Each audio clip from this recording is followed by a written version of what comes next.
नमस्कार दोस्तों। जरा सोचिए, आप अपने दोस्तों के साथ किसी ट्रिप में जा रहे हैं और उस ट्रिप की शुरुआत हुई ही है और थोड़ी देर बाद आपके साथ एक ऐसी भूतिया घटना घट जाती है जिसके बारे में आप किसी को बता भी नहीं सकते। और उस घटना में आपके सामने कोई नॉर्मल भूत नहीं बल्कि एक ऐसा शैतानी अर्बन लीजेंड आ जाता है जिसके बारे में आपको कुछ पता ही नहीं है। अब कुछ पता ही नहीं है तो आप उससे बच के बाहर कैसे निकलेंगे, उससे लड़ कैसे पाएंगे। ये कोई नॉर्मल अर्बन लीजेंड नहीं बल्कि पोकोंग रहा तो क्या करेंगे। आप बोलेंगे भाई पोकोंग क्या है, हमको यही नहीं मालूम। तो चलिए पहले आपको पोकोंग के बारे में बताता हूं और फिर उसकी वजह से किसके साथ क्या घटना घटी उसकी तरफ हम आगे बढ़ेंगे। पोकोंग एक ऐसे अर्बन लेजेंड का नाम है जिसे इंडोनेशिया में और कुछ कुछ ऐसे पर्टिकुलर धर्म है उसमें बहुत ज्यादा माना जाता है। कहा जाता है कि ये एक ऐसा शैतान होता है जो कि सर से लेकर पैर तक सफेद कफन से बंधा हुआ रहता है। बहुत सारी फिल्म्स होंगी, इंडोनेशियन फिल्म्स, जिसमें ऐसा पोस्टर देखने को मिल जाता है पोकोंग का। ये पोकोंग एक ऐसा शैतान होता है कि इसके हाथ पैर पूरे कफन के गठान से बंधे हुए रहते हैं, इसलिए चल नहीं सकता।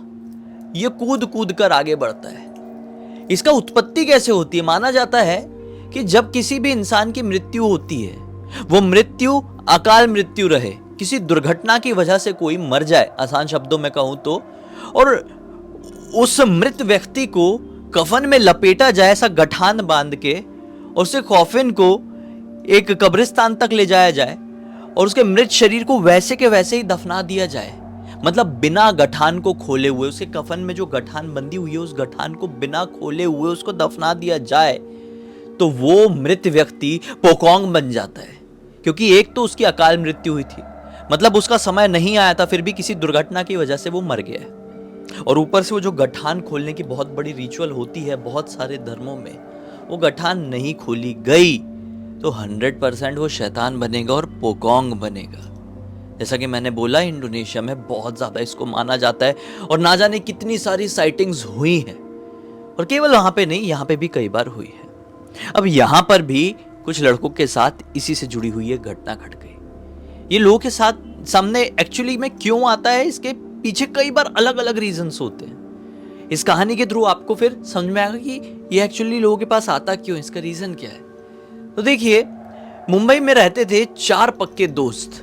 बहुत टाइम से इनकी दोस्ती थी और बहुत टाइम से ये लोग प्लान बना रहे थे कि कहीं भाई घूमने जाएंगे, कहीं पिकनिक मनाएंगे, नाइट आउट करेंगे। लेकिन इनकी उम्र कम थी, इसलिए इनको ये मौका नहीं मिल पा रहा था। इन चारों में ना सिर्फ एक बड़ा था जिसका नाम था उमर। उमर के अलावा जो बाकी के 3 थे वो 18 साल के भी नीचे के थे। लेकिन अब दोस्ती हो गई थी। उमर की एज लगभग यही कोई 21-22 साल के आसपास की रही होगी। जैसे तैसे करके इन लोगों ने अपने घर वालों को एक दिन मना ही लिए कि हम घूमने के लिए महाबलेश्वर जाएंगे। महाबलेश्वर एक बहुत ही ज्यादा सुंदर एक हिल स्टेशन है। वहाँ पर ढेर सारे लोग जाते हैं और आपको भी इसका नाम ज़रूर पता होगा, कभी ना कभी आपने सुने ही होंगे। और उमर भी अपने घर पे बड़ी मुश्किल से मना ही लेता है कि मैं अपने दोस्तों के साथ महाबलेश्वर की ट्रिप में जा रहा हूँ और अपनी जीप से जाऊँगा, किसी को चलाने नहीं दूंगा, मैं खुद चलाऊँगा। उमर के घर वाले बहुत अच्छे से जानते थे कि इसको जीप चलाते अच्छे से आती है, कोई प्रॉब्लम नहीं होगी, अच्छे से चलाता है। परमिशन मिल गई। इन लोगों ने सैटरडे नाइट का प्लान बनाया। अब सैटरडे नाइट को ये लोग अपने घर से निकल ही रहे थे कि उमर के ना कपड़ों की कुछ दुकान थी, उसमें कुछ लंबा काम फंस गया। अब काम ऐसा फंसा कि उमर अपने घर से निकल ही नहीं पाया, मतलब अपने टाइम पे वो निकल ही नहीं पाया। इसको फ्री होते होते रात के लगभग 11:30 बज गए। अब इसके दोस्त लोग पगला रहे हैं, भैया उमर भैया चलो यार, क्या नाटक है यार, अच्छा खासा प्लान बन गया था, फिर घर वाले कभी परमिशन देंगे नहीं। जैसे तैसे करके अब इन लोगों ने अपनी गाड़ी निकाले और इस ट्रिप को शुरू किए। रात के 12 बजे के आसपास ये इनकी ट्रिप शुरू हुई है। ये लोग मुंबई के बोरीवली इलाके में रहते थे। अब निकल पड़े हैं भाई, निकल पड़े हैं मस्त से एंजॉय करते हुए। एक जगह पर रुके हैं आउटर इलाके में, वहाँ पे खाना वाना खाए हैं और फिर रात के 2:30 बजे के आसपास पूरा मुंबई वाला इलाका, ढाबा वाला इलाका पीछे छूट चुका है और अब प्रॉपर जंगल वाला रूट चल रहा है। अब इस जंगल वाले रूट में हाईवे था ये, हाँ, इस हाईवे में अचानक से बीच में कुछ तो भी ऐसा ब्लॉक जैसा इनको दिखाई दिया कि भयंकर वाला ट्रैफिक जाम है। भयंकर वाला ट्रैफिक जाम मतलब रात में कई बार ये हो जाता है। मुंबई के आउटर से इलाके में ट्रक वगैरह का जाम बहुत ज़्यादा लग जाता है रात में, और एक बार फंस गए तो 4-4 घंटे तक ऐसे ही फंसे रह जाओगे, समझ में नहीं आएगा कि निकलना कैसे और कब निकलना है। तो ऐसा वाला जाम दिख गया इनको। इनका दिमाग ही खराब हो गया। उमर बोलता है कि यार एक काम करे क्या, किस्मत से गाड़ी थोड़ी आगे बढ़ जाएगी ना, मतलब यहाँ से लोग लगभग और 500 मीटर आगे मुझे एक दूसरा रास्ता पता है, लेकिन वो रास्ता प्रॉपर रोड नहीं है, वो सीमेंटेड रोड, मतलब अपनी ऐसी वाली रोड नहीं है, वो ऐसी कच्चा वाला रास्ता है, जंगल से होके गुजरता है। उस रास्ते से अगर हम लोग निकल गए तो हम ये पूरा का पूरा जो ट्रैफिक जैम है, मुझे मालूम है कहाँ से कहाँ तक का लगा हुआ है, उसको हम पीछे कर देंगे और हम बिल्कुल एकदम अपने पॉइंट पे पहुंच जाएंगे, मतलब जहाँ से हमको बिल्कुल ट्रैफिक नहीं मिलेगा। तो इसके जो सारे दोस्त थे गाड़ी में बैठे हुए थे 17-17 साल के, बोलते हाँ भैया आपको तो मालूम ही, आप तो आना जाना करते रहते हो, चलो यार वहीं से चलते हैं। और किस्मत से थोड़ा सा इनको जाम फ्री मिला, 500 मीटर गाड़ी आगे से रख गई और वो वाला रास्ता दिख गया जहाँ से ये जाने की बात कर रहा था। इसने उस रास्ते से अपनी गाड़ी बढ़ा लिया। अब गाड़ी यहाँ पे बढ़िया से चल रही है, चल रही है, चल रही है, आधा रास्ता लगभग कवर हो ही चुका था कि झटका ली गाड़ी ने, एक अजीब सा झटका, और गाड़ी रुक गई। गाड़ी रुक गई प्रॉपर, ये बीच जंगल की मैं बात कह रहा हूँ, ये रोड भी नहीं है, कोई स्ट्रीट लाइट भी नहीं है, कुछ भी नहीं है, खाली जो अपनी जो जीप है ना, ये गाड़ी है ना, उसकी हेडलाइट चालू थी भाई। अब सबकी सुखसुखी लग गई, सबकी हालत ख़राब हो गई, और उमर है कि चालू करने, मतलब पूरी कोशिश किए जा रही है कि हो ही नहीं रही है, हो ही नहीं रही है। उमर को ये समझ में आ गया कि भाई बोनट में, इंजन में कुछ तो ही प्रॉब्लम हो सकती है।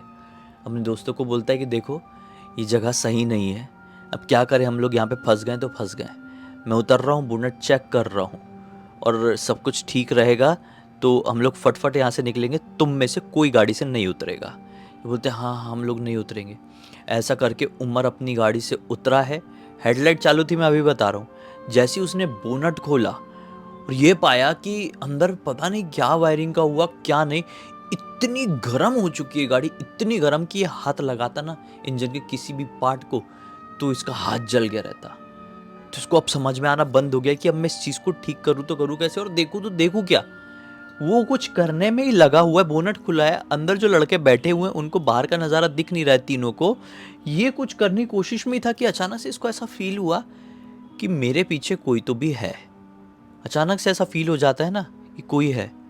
ये हल्का सा ऐसा पलट कर देखता है तो इससे लगभग ये समझ लो 50-60 फीट दूर, 60 फीट दूर, क्योंकि जीप की हेडलाइट जल रही थी, सब कुछ तो विजन था आगे का, हालांकि स्ट्रीट लाइट नहीं थी, लेकिन 60 फीट दूर कोई खड़ा हुआ है, पूरा एक ढांचा जैसा दिखाई दे रहा है, और सर से लेकर पैर तक कफन से बंधा हुआ है, और वैसी कठान वठान। ये देखकर एकदम सकपका गया उसको। अब देखो भाई, उमर ने पोकोंग के बारे में कभी ना कभी सुना हुआ था, क्योंकि बहुत सारे, इंडिया में तो होता है कि नहीं होता मुझे मालूम नहीं, लेकिन फॉरेन में रहने वाले जो लोग इस्लाम को फॉलो करते हैं, उन लोगों के इसमें भी ये मानना है कि अगर किसी को दफनाया जा रहा है तो जो गठान बांधी जाती है कफन की, कि वो बॉडी सही रहे, हम जब तक कब्रिस्तान तक लेकर जा रहे हैं, वो गठान अगर खोली नहीं गई दफनाने से पहले ना, तो वो व्यक्ति पोकोंग बन जाएगा। मरने के बाद, दफनाने के बाद उसकी जो रूह है उसको शांति नहीं मिलेगी और वो भटकती रहेगी। अब जो लोग इंडिया से हैं और जो लोग इस्लाम को फॉलो करते हैं, वो लोग भी बताइए कि अपने इधर भी चलता है क्या, कि खाली ये फॉरेन वाली कंट्रीज़ की ही मान्यता है। खैर, उमर ने ये सुना हुआ था, तो उमर इसके हुलिये को देखकर, और कुछ इंडोनेशियन फिल्म्स भी देखा था, तो उसके हुलिये को देखकर ये समझ गया, साला इस जंगल में, इस इलाके में और इस समय कोई मजाक नहीं करेगा, ये 100% गड़बड़ है। ज़्यादा कुछ रिएक्ट नहीं करता है। वो हिम्मत करके कांपते हुए हाथों के साथ अपना बोनट बंद किया ही था। जैसे ही बोनट बंद किया ना, अंदर बैठे हुए लड़कों को पोकोंग दिख गया सामने, क्योंकि बोनट खुला हुआ था तो विजन नहीं था, अभी सिर्फ इसी ने देखा था, और बोनट अब इसने बंद किया तो अंदर जो बैठे हुए थे वो भी देख लिए, और चिल्लाते हैं अरे उमर भाई भागो, आपके पीछे क्या खड़ा हुआ है। इनने जो जैसे चिल्लाए ना, पोकोंग चलता नहीं, मैंने आपको बताया, उसने जंप मारा, जहां पर वो खड़ा हुआ था वहां से झट से जंप मार के एकदम बोनट के पास, एकदम उमर के पास आ ही गया था कि उमर फड़फड़ाते हुए अंदर बैठा और बोलता है भाई भागो भागो। सब लोग बोलने लगे भाई भागो, कैसे भी करके गाड़ी स्टार्ट करूँ, ये क्या चीज़ है, कुछ समझ में नहीं आ रहा है। उमर बोलता है कि मैं सब कुछ बताऊंगा, ये पोकोंग है, यहाँ से हमको निकलना पड़ेगा। अब गाड़ी स्टार्ट करने में लगे कि गाड़ी गुर्र गुर्र गुर्र गुर्र, गाड़ी स्टार्ट ही नहीं हो रही है कि इतने में पोकोंग ने एक और जंप मारा और छाप से गाड़ी के बोनट के ऊपर ही, और इतनी भयंकर तरीके से बोनट के ऊपर वो कूद के गिरा है कि पूरी पूरी गाड़ी हिल गई। और पीछे वाला जो पोर्शन था गाड़ी का, पीछे वाला टायर वाला पार्ट, वो थोड़ा सा ऐसा उठ के वापस ऐसा हो गया। अब ये माहौल हुआ तो ये लड़के लोग और भी ज़्यादा डर गए, लेकिन पोकोंग बस गाड़ी स्टार्ट करने में लगा हुआ है। बाकी के जो लड़के थे, इसके तीनों दोस्त थे, वो non stop Hanuman Chalisa read करने लगे। और उमर बस अपना जो भी पार्ट कर सकता था, जो भी जप सकता था, वो जप रहा था और गाड़ी चालू करने में लगा हुआ था कि इतने में इनमें से एक की नज़र, जिसका नाम प्रणीत था, उसकी इस पोकोंग में पड़ती है। और पोकोंग क्या पाता है, पोकोंग अभी भी उसमें बोनट में पड़ा हुआ है ना, वो कूद के आया था और ऐसा गिर गया था बोनट के ऊपर। पोकोंग की आंखों से, नाक से और मुंह से काला गाढ़ा सा पानी निकल रहा है। काला गाढ़ा पानी, जैसे कि कीचड़ नाली का नहीं होता क्या, वैसा वाला गिर रहा है पूरा, ऐसा लगातार टपक रहा है। और इतना ज़्यादा गिर गया है कि वो पूरा बोनट में भर गया और उसके कफन में भी काफ़ी ज़्यादा। अब ये देख के प्रणीत वहीं पर बैठे बैठे ही इतनी ज़्यादा हार्ट बीट होती है कि वो बेहोशी जैसा हो जाता है, बेहोश एकदम बेसुध हो जाता है। अब उसको बेसुध देखकर इसके और जो दोनों दोस्त हैं वो और भी ज़्यादा डर गए। प्रणीत प्रणीत तू ठीक तो है ना? यहाँ पे उमर लगा ही हुआ है, बस ये ऊपर वाले एक बार ये गाड़ी यहाँ से निकलवा दे, मैं ज़िंदगी में ऐसा कोई कदम नहीं उठाऊंगा। ऐसा बोल के उसने कुछ पढ़ा भाई, और गाड़ी हो गई स्टार्ट। इनका गुड लक साथ दे दिया, गाड़ी हो गई स्टार्ट। और फिर इसने पूरा फुल एक्सीलेटर में जो पैर दबाया है अपना, जो पोकोंग बोनट के ऊपर था ना, ऐसा उड़ के पीछे। और भाई इतनी तेजी से ये लोग वहां से निकाले हैं गाड़ी, वो पोकोंग भी नहीं रुक रहा है, वो कूदते कूदते कूदते कूदते इनका पीछा कर रहा है।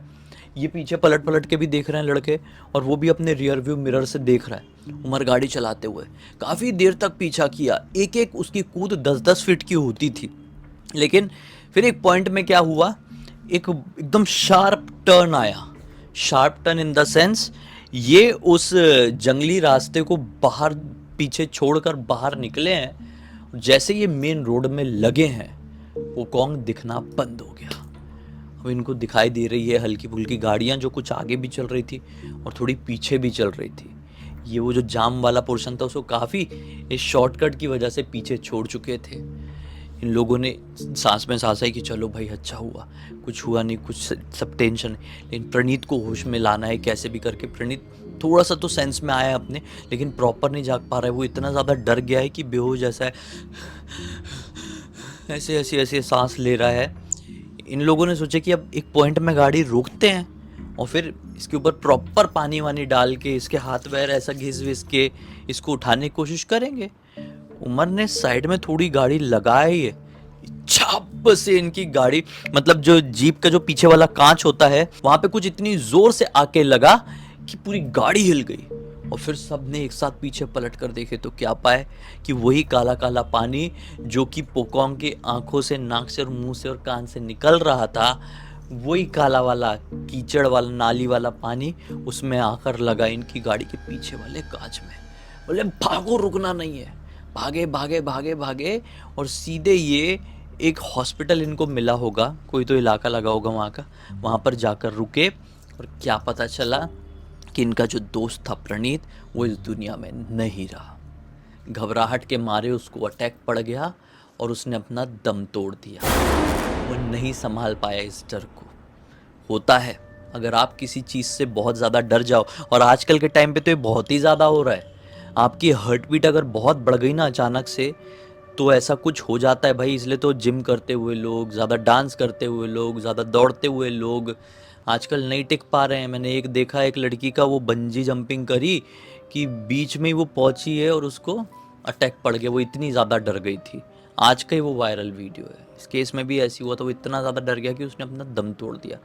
बेशक ये किसी का मजाक नहीं था, ये कोई इनके साथ प्रैंक वैंक भी नहीं कर रहा था, रियल में इनका सामना पोकोंग से हो गया था। और प्रणीत इस डर को नहीं संभाल पाया। इनकी ट्रिप धरी की धरी रह गई और सब बर्बाद हो गया। सिर्फ इनके साथ रही तो वो कड़वी डरावनी यादें। आज तक फिर उसके बाद इन लोगों ने कोई ट्रिप नहीं किए और कसम खा ली कि ना ज़िंदगी में कभी करेंगे, इस पूरी पूरी घटना की जानकारी मुझे उमर ने ही इंस्टाग्राम पर लिख कर भेजा। बोला भाई पूरी दुनिया को बताओ, एक बहुत अच्छी सीख मिलेगी। सीखिए कि अपनी जल्दबाजी के चक्कर में कोई ऐसा शॉर्टकट ना अपना ले जो कि आपकी ज़िंदगी ही ख़त्म करके रख दे। इसलिए कहा जाता है दुर्घटना से देर ही भली। अब तक इस वीडियो को देख लिए थे तो लाइक ज़रूर कर देना, चैनल को सब्सक्राइब करके बेल आइकन दबा के ऑल के ऑप्शन में क्लिक करना, और इंस्टाग्राम के लिंक वीडियो के डिस्क्रिप्शन बॉक्स में मिल जाएगी, वहाँ पे भी जुड़ जाना। और आपके पास भी ऐसी कोई कहानी, टॉपिक या जानकारी हो तो लिख भेजना। हो सकता है मेरा अगला वीडियो कल आपके हिसाब से ही बन रहा हो। तो चलिए कल फिर से मिलते, तब तक के लिए बहुत बहुत धन्यवाद। आपका दिन शुभ हो।